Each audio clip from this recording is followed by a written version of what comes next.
Mardi 17 mai 2022. Lecture du livre des Actes des Apôtres, chapitre 14, versets 19 à 28.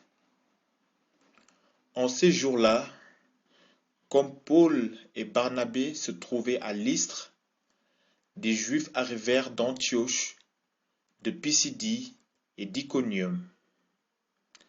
Ils se rallièrent les foules, ils lapidèrent Paul et le traînèrent hors de la ville, pensant qu'il était mort.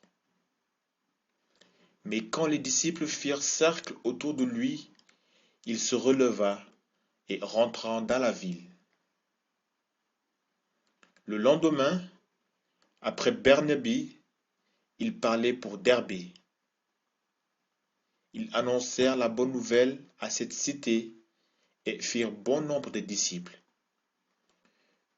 Puis ils retournèrent à Lystre, à Iconium et à Antioche de Pisidie. Ils affermissaient le courage des disciples. Ils les exhortaient à persévérer dans la foi en disant: il nous faut passer par bien des épreuves pour entrer dans le royaume de Dieu.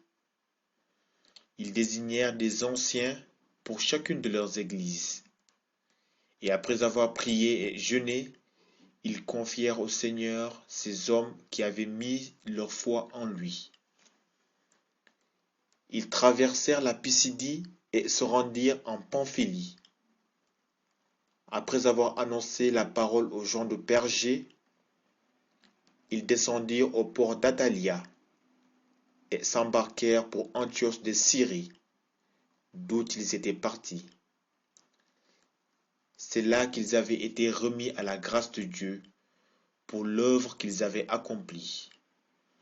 Une fois arrivés, ayant réuni l'Église, ils rapportèrent tout ce que Dieu avait fait avec eux. Et comme ils avaient ouvert aux nations la porte de la foi, ils passèrent alors un certain temps avec les disciples. Parole du Seigneur.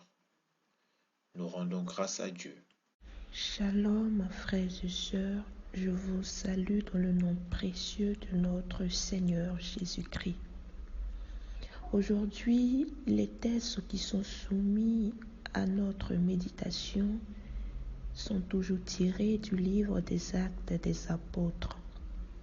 Et toujours dans cette marche vers la Pentecôte, nous voyons à travers ce passage ou ces passages la suite de la mission de Paul et de Barnabas à Lystre. Et lorsque nous lisons ces textes, la scène est pleine d'humour, mais le problème est très sérieux. Ces textes nous révèlent encore la manifestation de la foi de Paul et de Barnabas sur le chemin de leur mission.